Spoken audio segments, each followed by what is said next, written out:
cutest thing ever last night? They got me with the caramel M&Ms. Do y'all say M&Ms or M and M's? I say it like a rapper. You say M&M like the rapper. I say M&Ms. M and M's. M and M&Ms. But we were missing M&Ms, right, Emily? And I also say Reese's Pieces, which I did not know is not how you're supposed to say that either. You're supposed to say Reese's Pieces. That is right. Oh, it's Reese's Pieces. But I say Reese's Pieces. Reese's Pieces. Okay. All right, and then what do you always think about anytime you ever hear Reese's Pieces? E.T. Eats Reese's Pieces. Okay. All right, well, thank you to Emily and Terry and Miranda and everybody who has all of the hand and all of the details. That is so thoughtful that you would give us popcorn. And for all of you who screamed in the karaoke room for an hour and a half, thank you for the headache. I'm just kidding. It was so fun. Tonight we have s'mores around the fire pit together. It ends up being most people's favorite, one of their favorite experiences. So be there. It's a good idea. Okay. So yesterday we talked about how to start connection messages. We also talked about how to have offer conversations. Here's what I want to clarify from yesterday. It's really dangerous to only focus on connection messages. You'll notice on your new growth guide in the workbook, it's a part of it because this is how you always have new people coming in.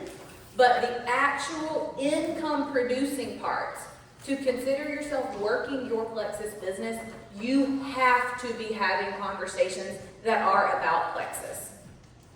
Connection messages just warm up a cold contact.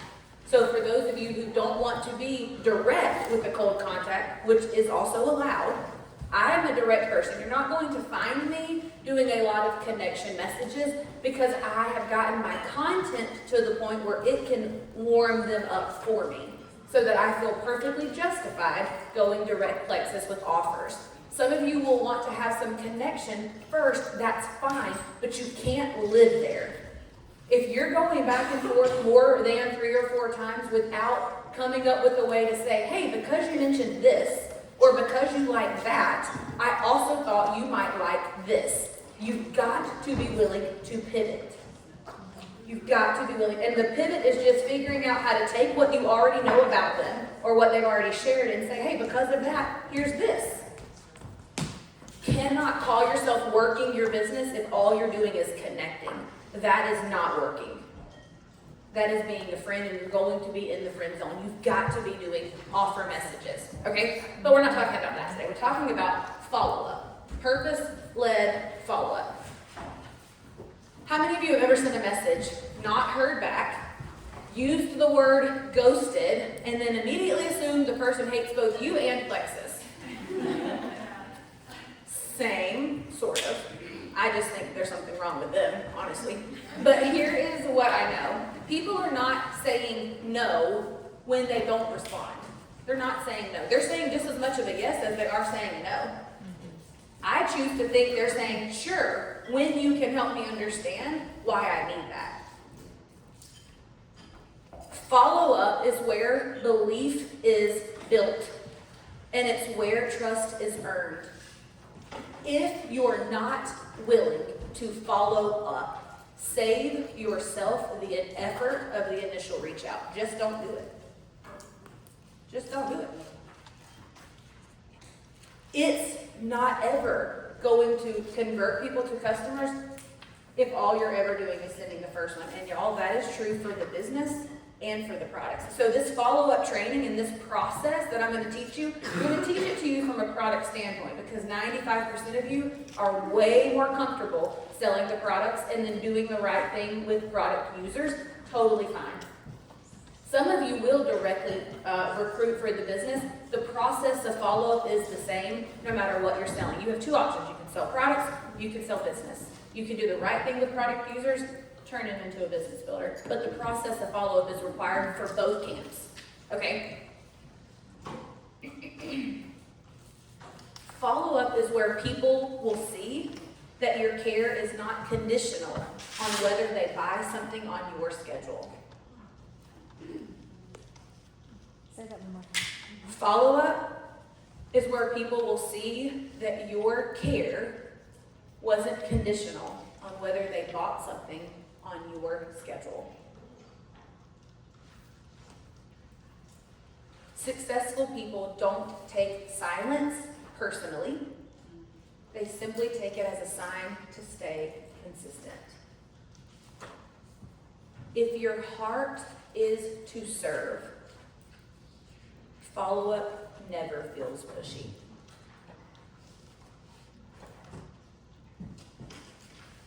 I look at follow-up like not me chasing a sale, but me extending a conversation. You're showing up to simply remind them hope is still on the table when they're ready to make a change. Remember, confidence comes from competence. Competence comes from practice. You will never get better at following up if you avoid it. Only by doing it messy. That's the only way to improve in this area. So I'm going to give you a process. Remember, we talked yesterday, every follow-up is simply a seed watered. If you're not going to water the seed, don't plant it. Don't plant it. Here's what will happen if you plant the seed for somebody about the products or the business and you don't follow it up. What they will intuitively think is, she didn't actually think I could. It'll become evidence for why they didn't in the first place. So then your work just gets harder. Every check-in builds trust, and every act of consistency will strengthen your credibility. You've got to be known as somebody who solves problems, and you do that in the follow-up process. So let's talk about what follow-up looks like when done the right way. It's purpose-led, value-driven, and rooted in actual care. Okay, so a purpose-led follow-up is not about checking to see if someone has changed their mind or if they're ready yet. It's about showing up to add value, remind them that you were listening or observing. If they're not responding, you'll say, well, Christina, I couldn't follow up because I don't know. They won't talk to me. You can know a lot by observing. And to keep the relationship warming up. The rhythm is very simple in my opinion. So there's 3 touches that create trust. The gentle check-in, which is always 2 or 3 days after whatever message you sent. You could check on their dog. You could offer them to come to a wellness challenge. You could have comments in their inbox about a recipe. If you're going to send a message 2 or 3 days later every time, no matter what the message was, you're popping back in to simply say, hey, wanted to pop in. I know life's crazy busy. I'm notorious for responding in my head and not in real life. Thought you might be too. Did you see this? That's all. Did you see this? And I do that, like I said, no matter if it's a connection message, if it's an offer message, or if it's a ask for the sell message. 2 or 3 days later, they're getting it. Friendly, human, no pressure. Just me saying, hey, I was intentional when I messaged you the first time. Here's me being intentional the second time. So after that, a few days later, if they're still not responsive, lots of times what I'll do is I'll show up in a way to add value. And that's not Lexus specific. So this is where I say, even if they're not talking, you can be observing. So what do I know about them? And if what I know about them is true, what are some problems that they could be having that I could just simply make less of a problem? So I told you my situation yesterday. If I want to add value that's not Lexus specific, maybe I tried to connect about soccer. She saw me at the kids' sports field. I tried to connect. She didn't respond. I checked in a couple of days later. She still hasn't engaged. What I would do is pop back in and say, hey, I didn't know if you knew this, but I found this crock pot recipe. It made our sports nights last week so much easier. I know you're in the same season. Just wanted to send this your way. Thought it might be helpful. I don't know if she's overwhelmed in the evening with sports. I just observed, made an assumption, and tried to add value that way. So that would be an example of a non-Plexus, purpose-led follow-up. You'd be surprised how many people will respond because you're becoming known as somebody who understands them and can solve problems for them.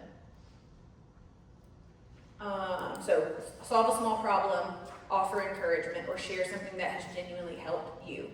Now, if they have at some point shared something with you about health, or you can make a general assumption again, then there are ways to show up and add value that are not plexus specific, but would solve problems that you know plexus could also assist with. For example, if you know that somebody struggles with low energy, maybe she has talked about that in her content, maybe she has talked about that in her conversation. You were cracking me up. I'm so sorry. You were in the hot one, yep. So if her issue is low energy, sometimes I would say, hey, here is a high protein snack thing that I have tried.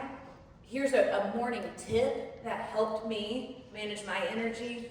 Here's my favorite playlist that I play that's really high energy. Just wanted to pass it along. I know sometimes it's hard being home, feeling like we were running on fumes. Thought it might help you. So could plexus help with your energy? Yes. But am I wanting to also solve this problem for her in other ways? Also, yes. If her issue is stress, maybe I'm going to share a simple verse that's helping me to rest, or a simple verse that's reminding me it's not all on me. If her issue is sleep, maybe I'll send my favorite wind down routine. Hey, this is really helping me. Or, whatever. So you're thinking of things when I want to follow up. And I'll do this if they've not responded to a plexus offer. I'll come back in, and this is how I'll restart the conversation. What you don't want is plexus offer, plexus offer, plexus offer, plexus offer, plexus offer, plexus offer. What you want is plexus offer. Hey, did you see this? Purpose-led follow-up that's going to make her life better in some way. Hey, did you see this? Connection message, plexus, purpose-led follow-up. And that would look like, if she hasn't responded and I'm going through these steps, what I need her to say when she finally does open it is, every time this girl shows up, I learned something, or I'm encouraged by something, or I'm invited to something. None of that feels like, I wish she would leave me alone. What it feels like is, man, she is very on purpose. Can you say those three things? Can you encourage that? Sure. So, let me think again. Supposed to write down. So it might be a connection message. Hey, it's not gonna, for me, it's not gonna be a connection message. I'm not doing that. I want to do a direct plexus offer. You can do a connection message as long as you're willing to pivot it. I'm going to make a general assumption based off of an observation, and I'm going to go a direct plexus offer. Not everybody wants to do that. You can do a connection message and then pivot. Totally fine. So it's going to be a plexus offer. Hey, did you see this? It's going to be a purpose-led follow-up based off of a general assumption I know she would have. Problem. Whatever problems. I got a lot of problems, and so if I can find any commonalities, I can assume she has the same problems. So it would be a plexus offer, a hey, did you see this? Purpose-led, non-plexus, hey, did you see this? Connection, hey, did you see this? I will connect in the middle if he's not engaging. And then I will send another plexus follow-up, but this one will be, hey, here's somebody like us, here's how these products have helped them. And I'm going to teach you the different follow-ups that you can do that are plexus specific, but that would be sending a specific testimony for a specific problem based off of my general observation or assumption, and I'll tell her that. I'm sending this because this girl also is a few months postpartum. She also has other little kids at home. She was dealing with things that I know I also dealt with postpartum with kids at home. Thought maybe this would encourage you. I know we haven't connected yet, but if this resonates with you, let's have a conversation. Maybe I can help you. She doesn't respond to that. Hey, did you see this? And these are getting spaced out other than the 2 or 3 days. That's all. If I'm going to send a message, I'm going to follow up 2 or 3 days later, no matter what. And I do that by old school calendar. Like I'll write shalom on Tuesday. I go ahead on Tuesday and write shalom on Friday. When Friday comes, if shalom engaged, then obviously I'm going to not do that. But this is how you keep people from falling through the crack. So then on Friday, when I send shalom, and this is it, and we're going to get there. If Shalom doesn't respond on Friday, then I'll go ahead and move her name probably a week out. So I'm always, by the time I send a message to somebody, their name is already written in the future. Does that make sense? I do have a question. Do you use a calendar or? I use a calendar. I use a paper pencil. I cannot with technology. So, and what I'll do, I don't always have my paper, like if I'm out and about, like here, I'm obviously in conversation, so when I get home, I'll go back and fix it. I'll go back and update my planner. And I'll do that a couple times a week. I'll just scroll back to the beginning of my messenger and fix it. Okay. So another example of an offer message. A purpose-led follow-up would be, hey, I thought about you last night because we made this protein snack and my kids devoured it.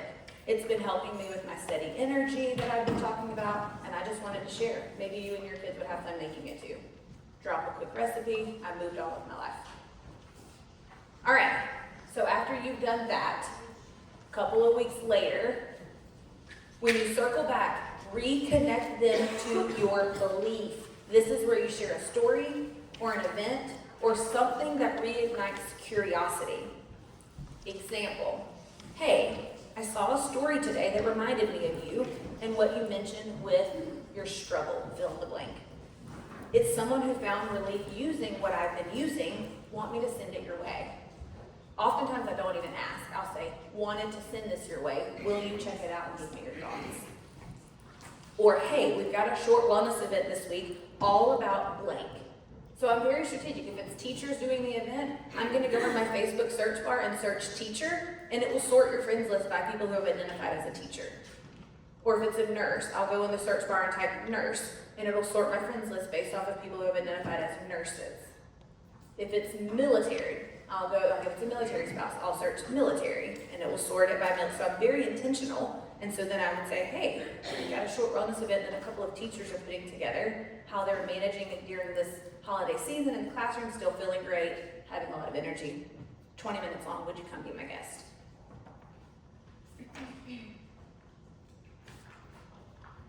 Okay, so the flow would be kind of like build relational equity, check in, add value, circle back. You guys, you're playing the long game, not the pushy game.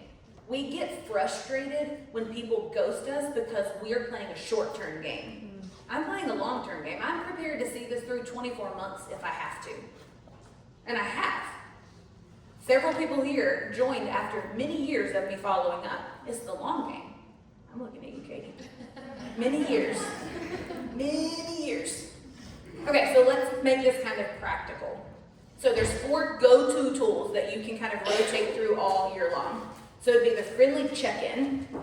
That's just a quick nudge to kind of be like, hey, remember me? And that obviously has to do with connection messages, where you just pop in and you are just reminding them that you're here. Then you've got the purpose-led value add. This is not Plexus specific. You have to become known as someone who can solve problems. So here's the thing, and we're not going to get off on this tangent, but if you don't know who you're trying to talk to, this is going to be really hard for you. I'm so very clear on the fact that I'm talking to busy moms. Usually, and this is just me, you can't steal my avatar of a customer, but I'm talking to busy moms who usually want or in the process of making subtle health changes already. Maybe they're in the gym feeling intimidated. Maybe they've started walking. Like, I'm looking for people that are already kind of making some changes. So I have a very clear idea of who do I want to talk to. So then my content, I can write content about what to do in a gym that feels overwhelming. Well, then I can take that piece of content and say, hey, Molly, I know that you're on a fitness journey. I wrote this today. Thought it might help you in the gym next week because I know how scary that can be. So I'm writing content that I can use as a purpose-led follow-up to solve a problem that they have. Or if their problem is they have a lot of kids in sports, and I made a piece of content about the crock pot meal today, I can click the send button and say, hey, Rach, I know you got kids doing the same thing. Here's a cool recipe. Everybody ended up devouring it. Super easy. Thought I'd send it to you. I can send that to any person I've ever known from any of my kids' sports teams. General assumption, trying to be helpful. If If I'm a military spouse and I have a tip or a trick while I'm solo parenting, piece of content, send it as a non-Plexus, purpose-led follow-up. Thought about you. We're in the thick of it again. So-and-so's gone. Thought this might be helpful for you. Isn't that to any single mom, really? So it's just a matter of being so clear on, am I talking to a working professional full-time? What problems does she have? She might have problems figuring out how to fit a date night in. Maybe I'm going to come up with a home date night, write a piece of content and just say, hey, I know you're in a similar season as us. Getting a babysitter, it's not going to really work for us, so here's how we're getting creative. Thought you might like this. So it's thinking about who am I talking to and what problems does she have, not just in her health, that's important, but in her life. If you can think about what problems they have in their health, that will drive your sales content. But if you can think about what problems they have in their life, that will drive your purpose-led content, which then you can use as purpose-led follow-up. So friendly check-in, purpose-led value add. Hey, I thought about you. Here's a book that I'm reading right now about stress management. Hey, I thought about you. Here's a book I'm reading about being present with my kids. I know it's so overwhelming to try to be so present. Found this book incredibly helpful. Thought you would too. Every time Brittany makes a post about what she's reading and why, it's like, oh, I need that. I'm gonna go grab that book. So helpful. And she could make a lot of general assumptions about lots of people at various stages and value-led follow-up right there. Hey, I'm reading this book because I've got this child that's just moved out and he's gotten married and I really want to figure out how to do life with my adult kids. I know you're in the same season. Thought I'd send this rec your way. She can now send that to anybody that's got almost grown kids or recently grown kids. If you're reading a potty training book, piece of content. Hey, thought about you. I know you've got kids in the same season. This is really helpful for us. Thought I'd send it your way. So do you see how I'm creating content based off of problems and then I'm using that content as a way to be a problem solver in their inbox? Okay, friendly check-in, purpose-led value, offer. This is where you offer someone to lean in and learn more about what you've got going on. You can do that by sharing a real story that connects to their pain point. Hey, a friend reminded me of what you shared about your gut health issues. I'm gonna send it your way. Let me know your thoughts. You can even make general assumptions about people's health problems. And then you've got event offers. Every time that there's a business of gut health event or a health challenge, you can say, hey, listen, tonight there's going to be this event. This person made me think about you because there's this commonality. If you can tell somebody why you're in their inbox, it doesn't feel like you could have said that to everyone. That's the feeling you want to avoid. You don't want them to think, she copy and pasted this to everybody. And the way that you keep them from thinking that is that one tidbit. I know me and you have this that shows, hey, I paid attention. I know something about you. And because I know this thing about you, it made me want to share this thing with you. Now, can you still send that to a lot of people? Yes, but they won't know that. They will think, oh, she paid attention. She knows I'm an educator. That's interesting. Like, it will matter. Those things will matter. Okay, so an event offer is perfect for when you have something short and specific coming up. This, when you have an event offer, this can break the prescribed flow. At any point that there's a special event that is time urgent, that gives you permission to interject it into whatever part of the flow you're in. So that's just a tip. Like if you've got this health challenge, it starts, I think, November 10th or something. Even if you're supposed to be on a connection message, that allows you to circumvent that and say, hey, I didn't want you to miss this. So this is why I'm here. Here's what people noticed last time who were just like you and thought this would be a fun opportunity for us to do this together. Totally no sweat if you're not interested. In the meantime, what do you guys have planned for Thanksgiving? So I'm still gonna connect if that's my job, if that's where I'm at in my flow, but I'm going to take advantage of the time urgent things. Okay.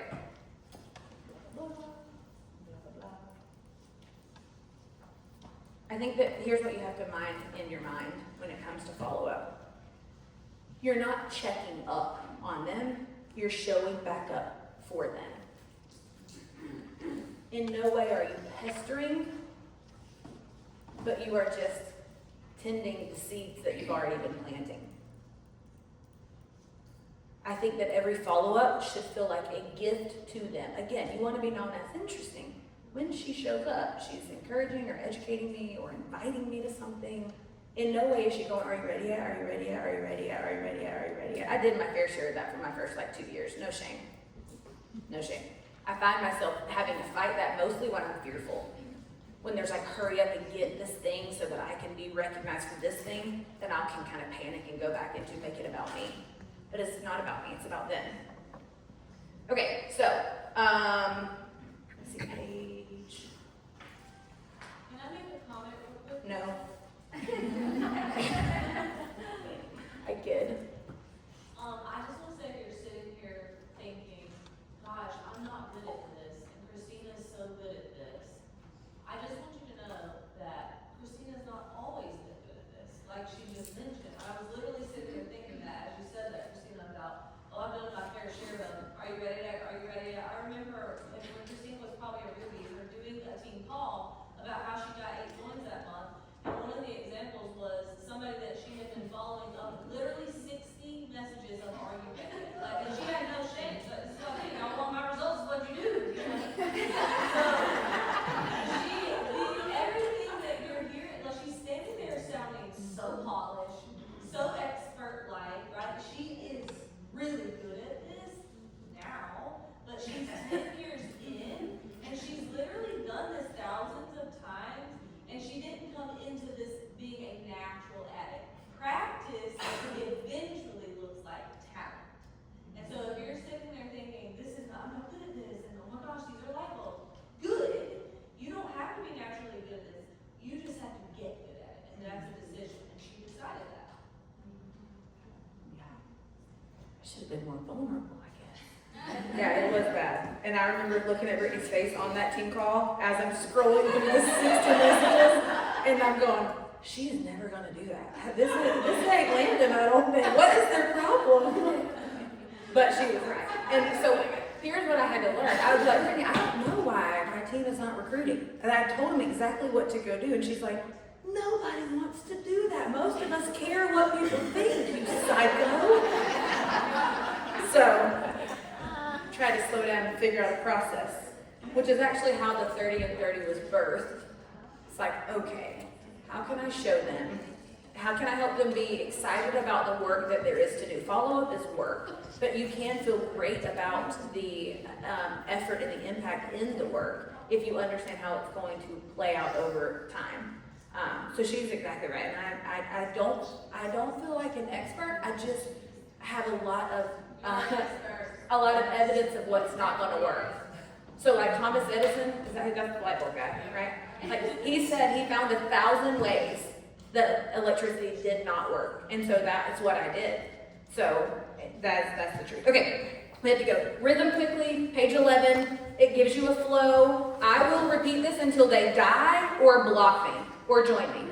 This never ends. They have to die. They have to die. Because my belief is so high that they need what we have. It all comes back to belief. If you don't believe that people need what you're offering, the business or the products, you have to build that. But that is the fuel behind why I'm willing to do this. Okay, so you're going to read that on your own. Your goal is not to close a sale. It's to just stay close enough that when they are ready for change, you are the first person they think of. And so I highlight my own change in my life so that they know I'm a change agent. I'm always getting better. I'm going to get better, and I'm going to share that so that they know she gets better. She could probably help me get better, right? People will always remember how you made them feel, not how many times you followed up. Which again, when they open your message, and it's okay, if you have 60 messages in there now, are you ready, are you ready, you can start right now changing how they feel. Start by solving problems that aren't Lexus related for them. Don't cut them out and never talk to them again because you're embarrassed about the 60, 60, 60. I will tell you, I actually went into some of my messages and said, Molly, I am reading back through this and I'm giggling at my own ridiculousness. As you can see, I'm learning. And I'm really passionate about what I'm doing, but I'm realizing I've done this all wrong. And so, totally forgive me. I'm here, I want to connect, and I will figure out how to solve a problem for them that's not Plexus related. I'm not going to let them go because I've messaged them 67 times. but I am going to create a different feeling for them. So I'm focused on what is the feeling that I want Chelsea to have. What's the feeling that I have been giving her? And then what feeling would I like for her to have instead? And how could I do that? That's what I think about. How do I get her from how I have made her feel to how I want her to feel? Most people never follow up enough to win trust. The person who follows up the most in the right way builds the most trust.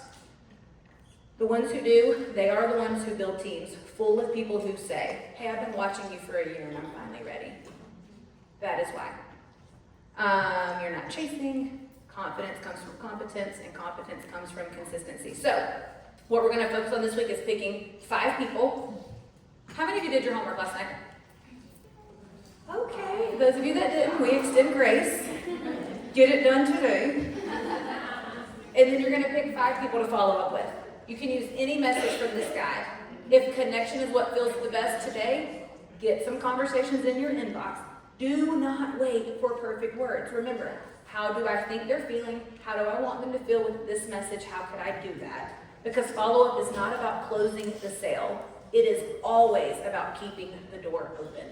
Hey, can you give an example of how they might create some content about this retreat, maybe, and use that as a value and follow-up?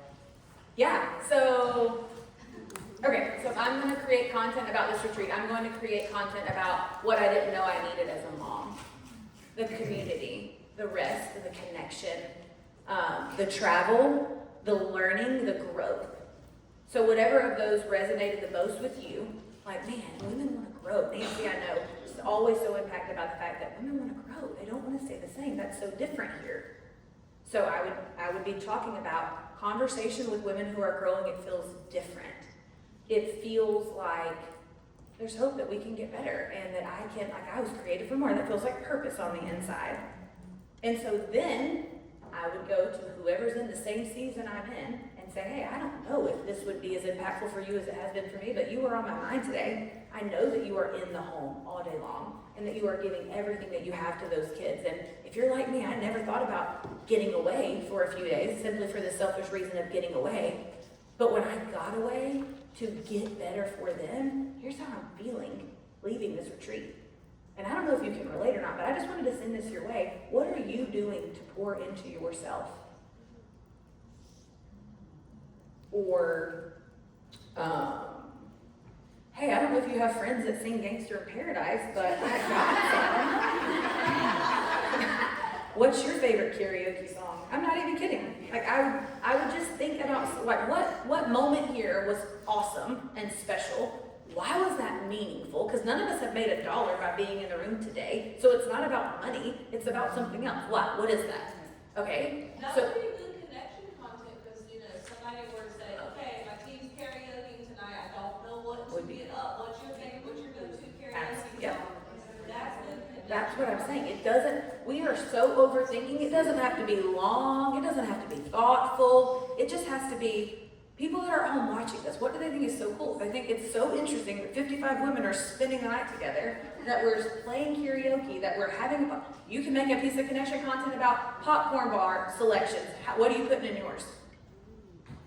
And then they've engaged. Now you're popping over their inbox and being like, hey, when is the last time you had a sleepover? You know what I mean? Like, you're starting a conversation about women and pouring into themselves. Are you raising your hand or blocking the sun? Is that more like a story you would do, or would you use that more as like a post? You're not ever going to see me post on my wall that I don't figure out how to make story content. I'm all about repurposing. Would you drop the karaoke song into the chat of Rachel? Oh, I'm sure they're in there. Are they not in there? No, into a connection chat. Oh, I see what you're saying. Okay. No.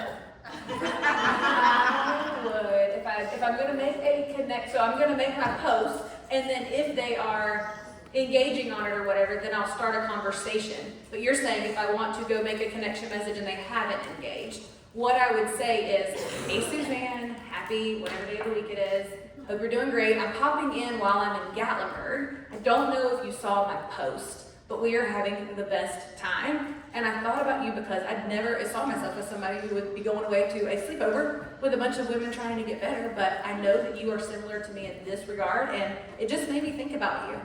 I don't know if you've ever thought about doing something like this, but here's what I love about it. So that's obviously going to be a direct offer. Come do this with me. Okay, we're probably out of time. We're out of time. Emily's been standing patiently. That's her code for just stop talking.